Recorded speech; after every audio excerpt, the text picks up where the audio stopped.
Yeah? Sophia. Hey, we're not the only IT department having trouble, are we?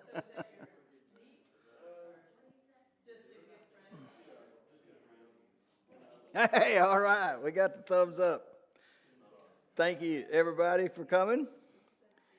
We are in Genesis chapter 31. We had our first night in experiencing God. If you're watching this on TV or something and you'd like to be a part of that, then come on. You didn't miss anything tonight, I promise. But anyway, get with me. I'll try to get you a book. I'll bring it to you, whatever I got to do. And you can join us in this study. And then we have a ladies' fellowship this month.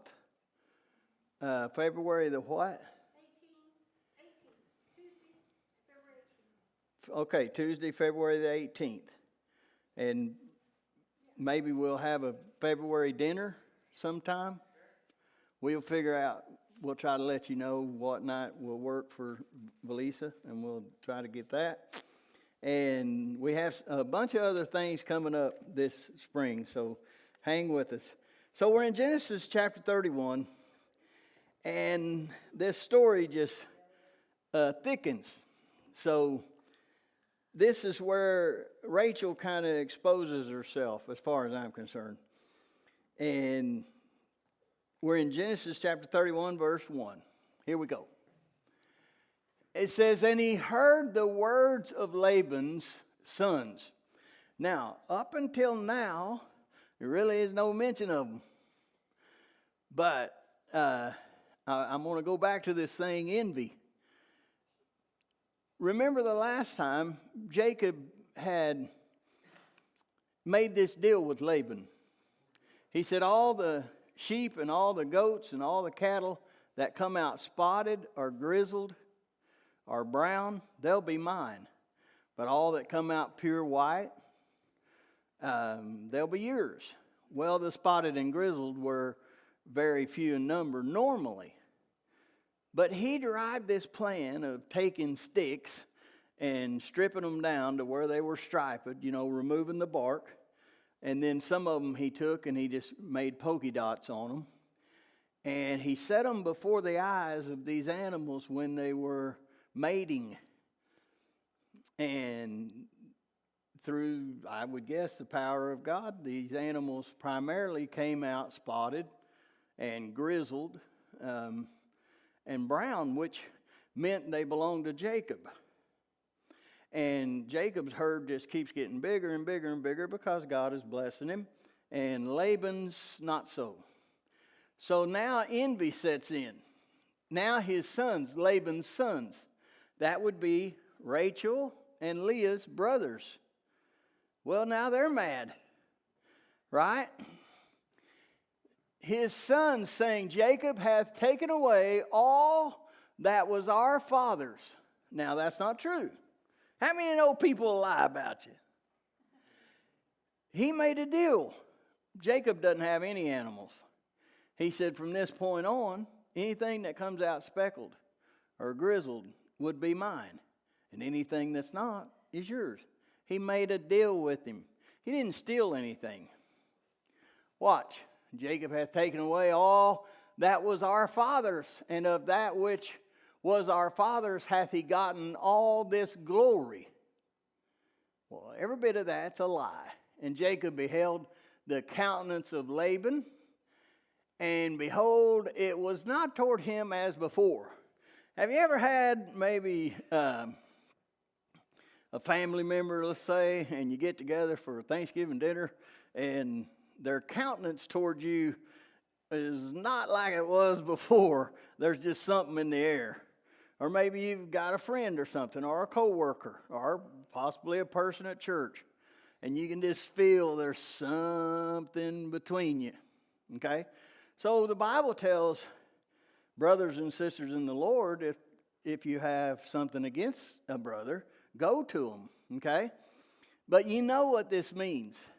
Jacob, he sensed that his father-in-law, his countenance has changed. And it wasn't like it was before when his father-in-law was cheating him and he was just being taken advantage of.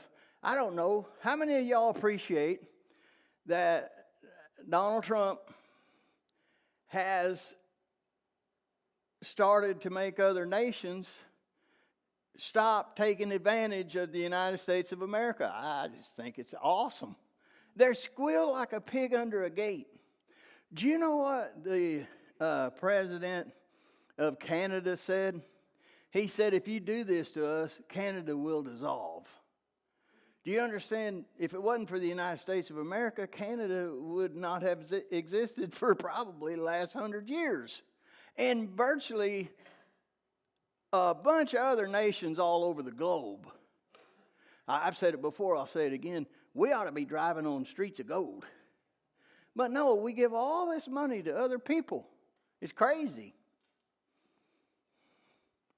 And Jacob beheld the countenance, and it wasn't like it was before. He wasn't being taken advantage of anymore.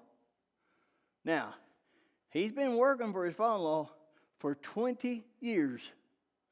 20 years is a long time.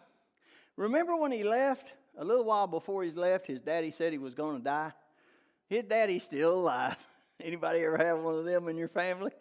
You know, my grandma on my one side, she was dying for the last 50 years of her life. She lived almost 50 years in a nursing home. They have longevity, but if you talk to her, I ain't going to be here long, you know, whatever. This is kind of like Isaac, right? And the Lord said unto Jacob, return unto the land of thy fathers and to thy kindred, and I'll be with you. Now, God never told him to go there as far as I can find. And Jacob sent and called Rachel and Leah. Those are his two primary wives. But you know he's got two other wives. To the field unto his flock. And he said unto them, I see your father's countenance, that it is not toward me as before, but the God of my father hath been with me. And ye know that with all my power I have served your father. And your father hath deceived me, and changed my wages 10 times. So basically every other year he changed his wages. Now, it doesn't say here, but do you think he's changing it, giving him more? No, he's probably giving him less every time. That wouldn't make any sense for him to say that. But God suffered him not to hurt me. Well, this Laban, he's quite the character, isn't he? If he said thus, the speckled shall be thy wages, then all the cattle bear speckled. And if he said thus, the ring stake shall be thy hire, then bear all the cattle ring staked. Jacob, he's a little shady too, you know. He's like, hey, it ain't my fault. Thus God hath taken away the cattle of your father and given them to me. And it came to pass, at the time that the cattle conceived, that I lifted up mine eyes and saw in a dream, and behold, the rams which leaped upon the cattle were ring-staked, speckled, and grizzled. So Jacob also had this thing about primarily letting the males that were breeding the females be ring-staked, speckled, and they would then throw a whole lot more of that color. And the angel of God spake unto me in a dream, saying, Jacob, and I said, here am I.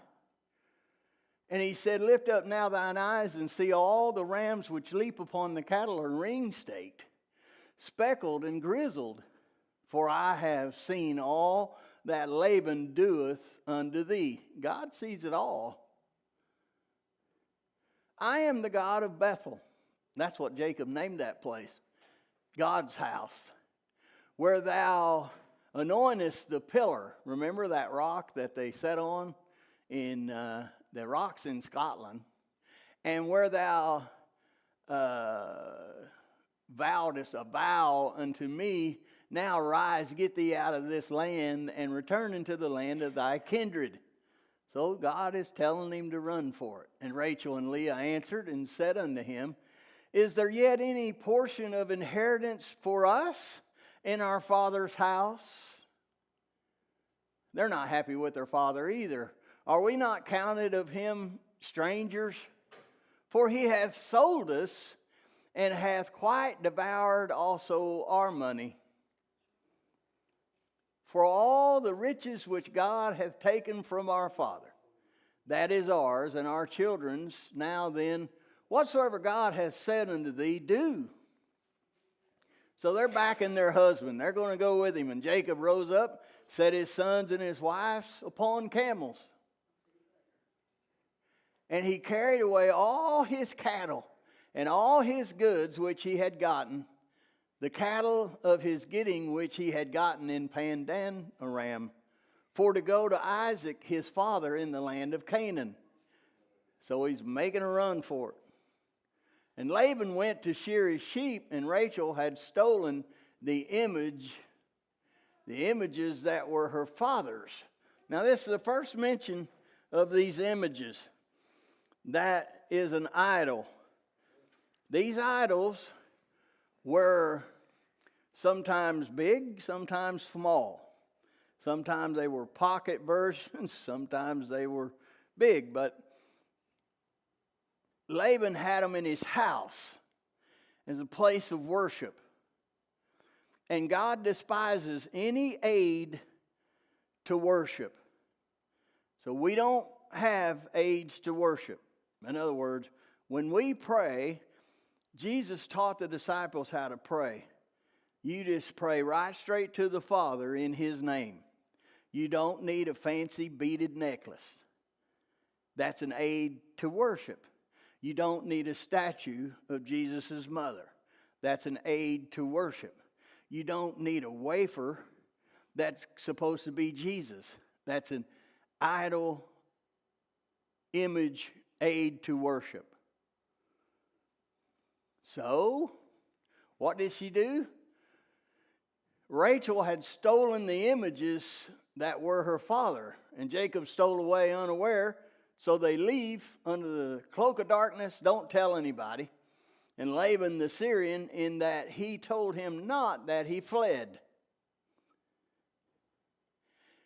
So he fled with all that he had, and he rose up and passed over the river and set his face toward the Mount Gilead. He's trying to get to Pappy. And it was told Laban on the third day that Jacob was fled. There's always a rat. And he took his brethren with him and pursued after him 7 days. That's what's called a posse. Well, a posse can move a lot faster than a guy with a bunch of women and babies and a bunch of animals. So they went after him 7 days, and they overtook him in the Mount Gilead.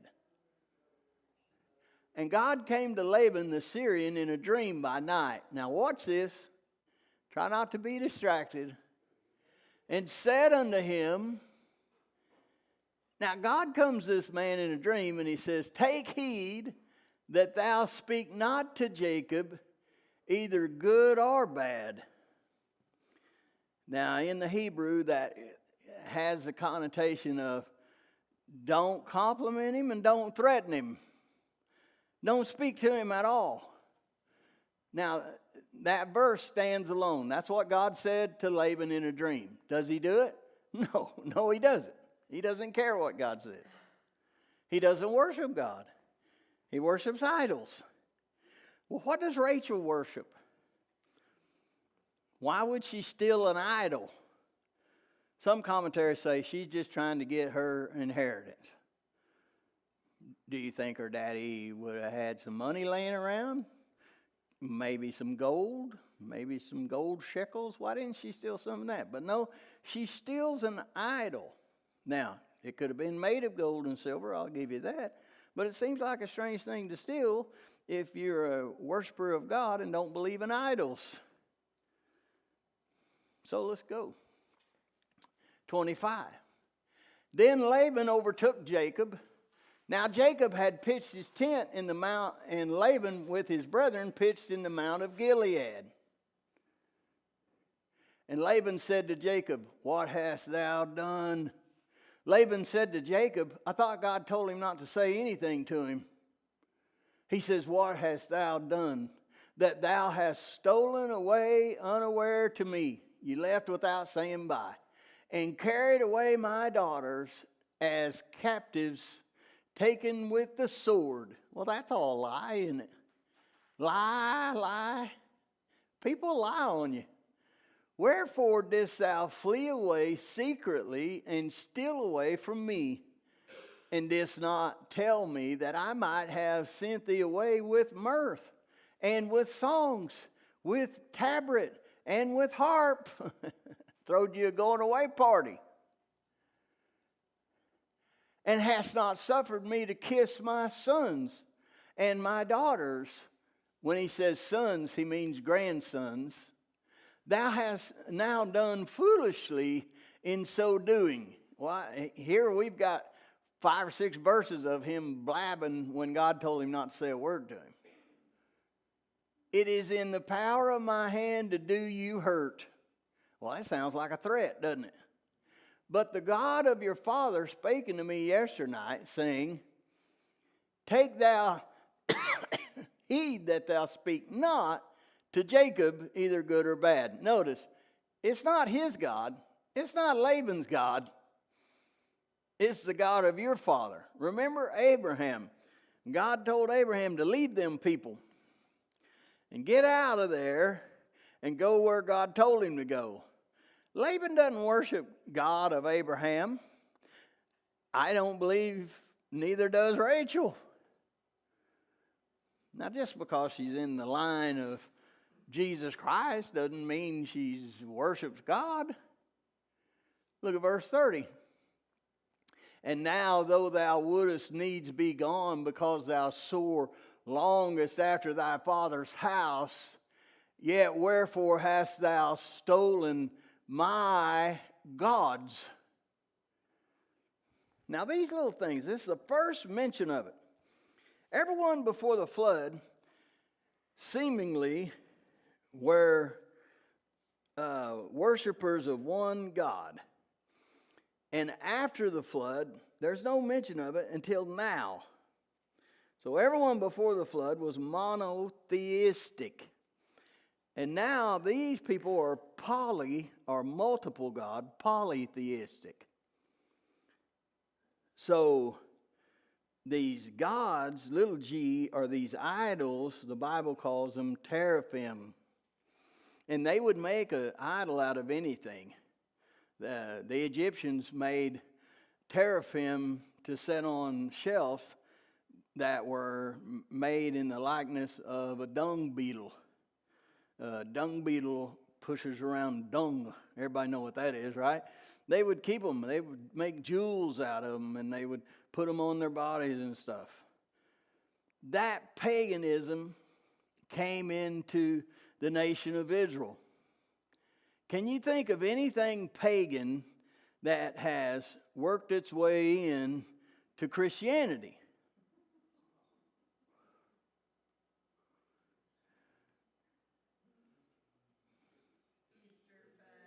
Easter bunny's a good one, right? Easter is the name of a fertility god.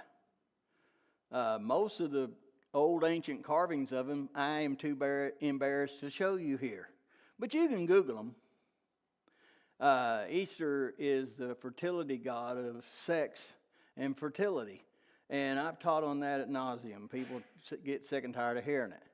I've taught the God's truth about it, and then people live here and go have an Easter egg hunt. And let me tell you, you're not going to go to hell if you have an Easter egg hunt. But that's paganism. Jeremiah chapter 10 says, do not do the deeds of the pagan.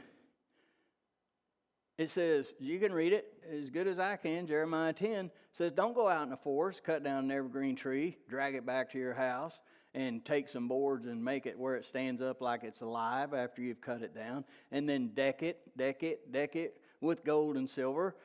A Christmas tree is pagan. Are you going to go to hell if you have one? No, but I mean, paganism has crept into Christianity big time, right? So let me show you this. I think this is funny. These idols, some of them were pocket sized, and that's what Rachel stole.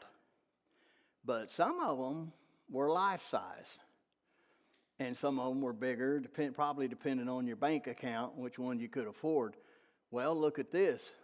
This is David's wife, the daughter of Saul the king, and she's got one.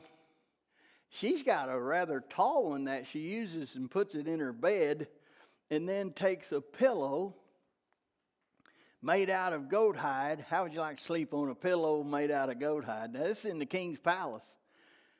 So, under the cover, it looks like the shoulders of a man. And Saul sends his men in there to kill David, and she says, or at least to bring David back so Saul, his father-in-law, could kill him. And his wife, Michal, says, oh, he's sick. He can't go with you. But it wasn't David. It was a idol with some pillars for big round shoulders. Let me show you. 1 Samuel. This is a cool story. 1 Samuel 19:10. And Saul sought to smite David even to the wall with the javelin, but he slipped away out of Saul's presence. And he smote the javelin into the wall, and David fell and escaped that night. One of these days, I've never done it here, but one of these days I'm going to teach the life of David. I did it right before I left Barnesdall to the youth. It took me about 2.5, 3 years. I didn't even finish it. Saul is a great example of a human being who is so led and inspired by evil spirits. He does things that later he wishes he hadn't done. Have you ever done something and then later you wish you hadn't done it? Sometimes people do that when they're drinking. Sometimes people do that when they're drunk. Sometimes people do that when they're drugged.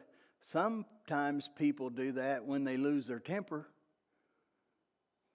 And Saul is a great example of that, because he tries to kill his son-in-law and he doesn't even know why.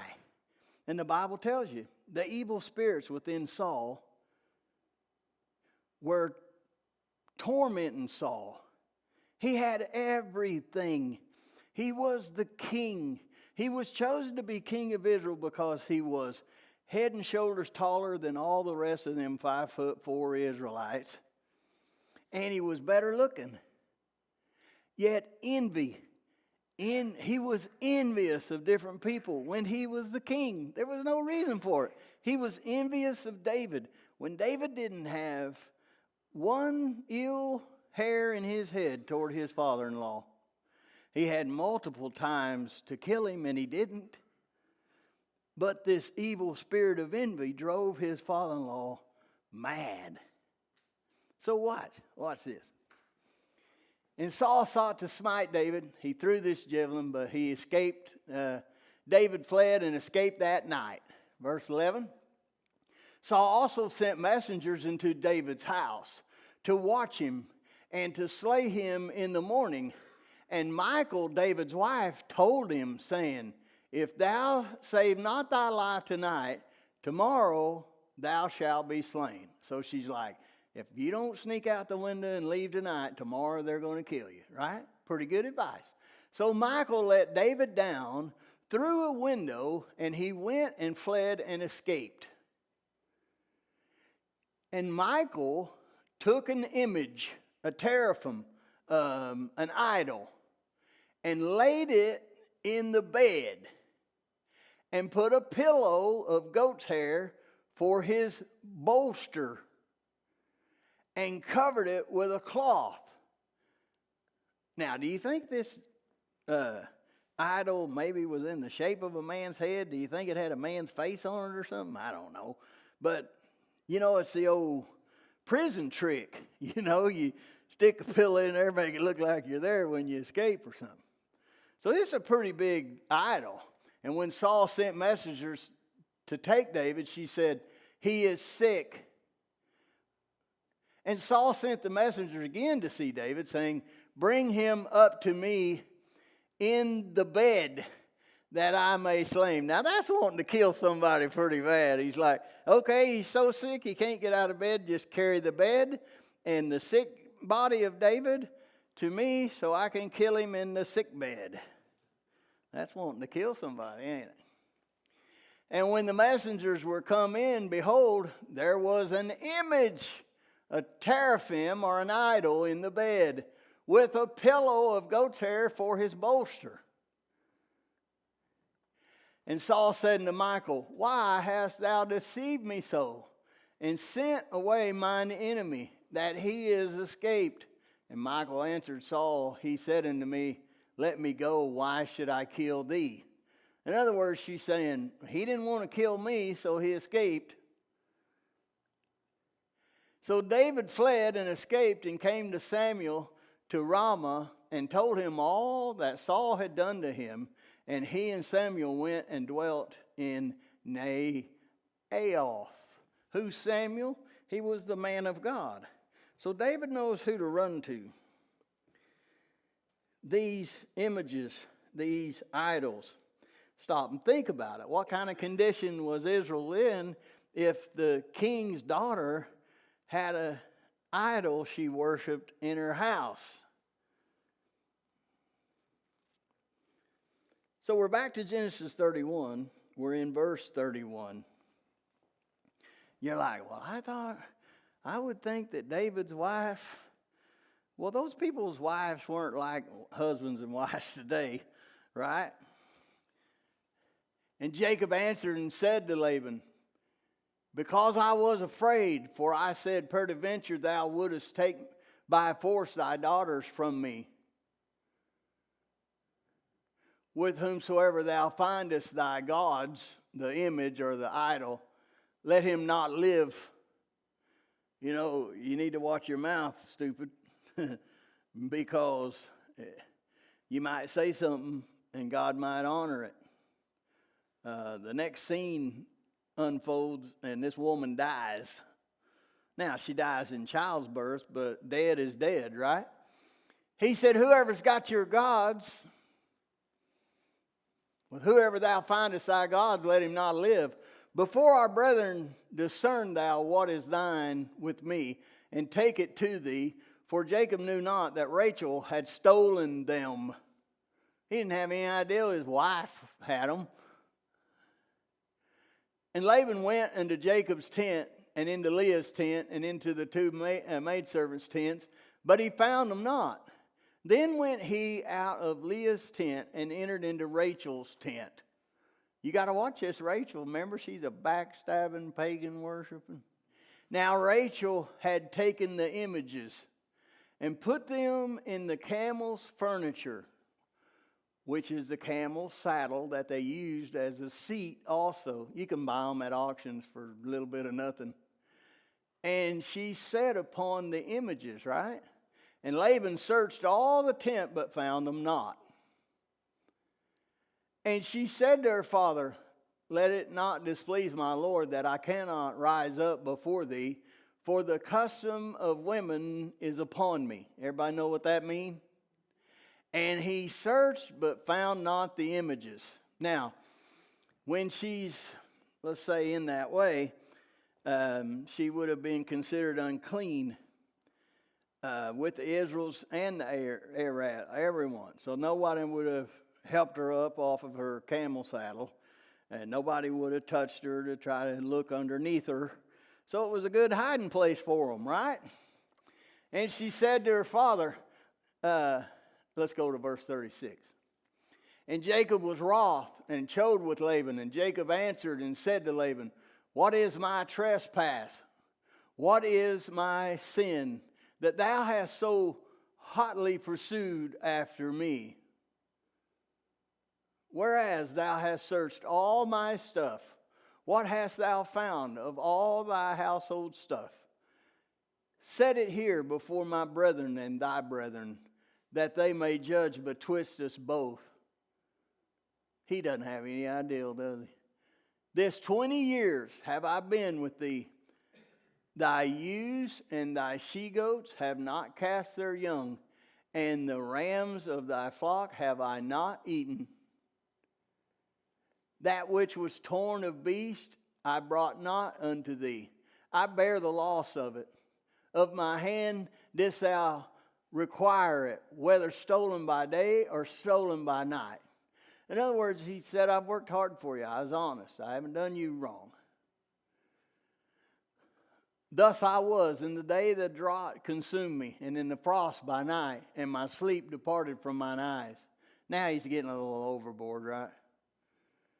Thus have I been 20 years in thy house. I served thee 14 years for thy 2 daughters, and 6 years for thy cattle, and thou hast changed my wages 10 times. Except the God of my father, the God of Abraham, and the fear of Isaac had been with me, surely thou hast sent me away now empty.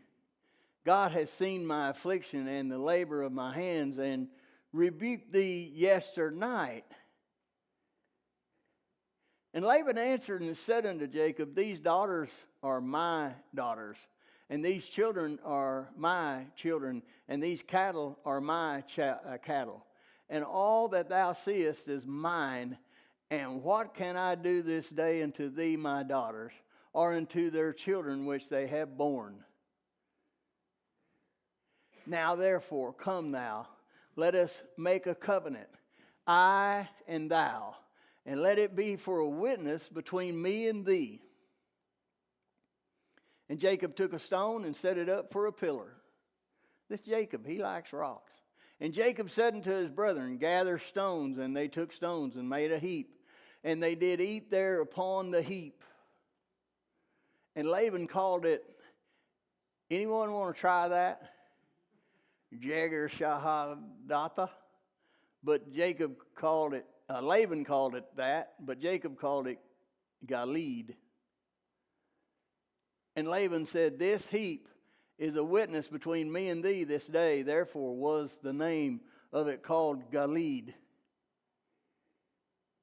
And Mizpah, for he said, the Lord watched between me and thee when we are absent one from another. If thou shalt afflict my daughters, or if thou shalt take other wives beside my daughters, no man is with us. See, God is witness betwixt me and thee.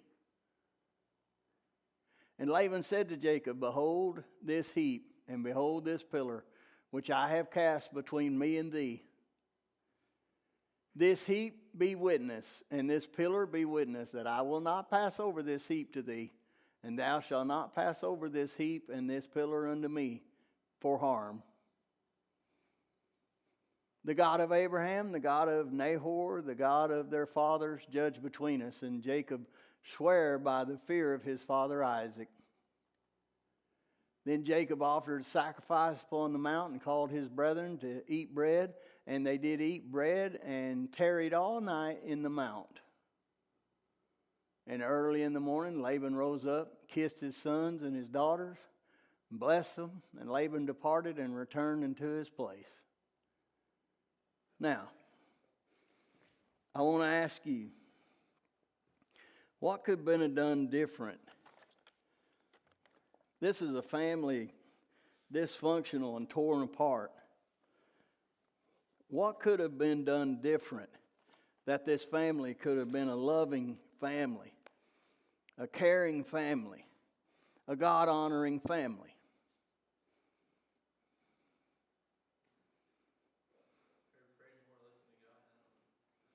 Who's at fault? Anybody?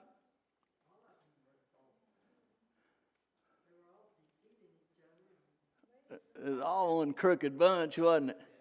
Who's the main one at fault? Let me say this.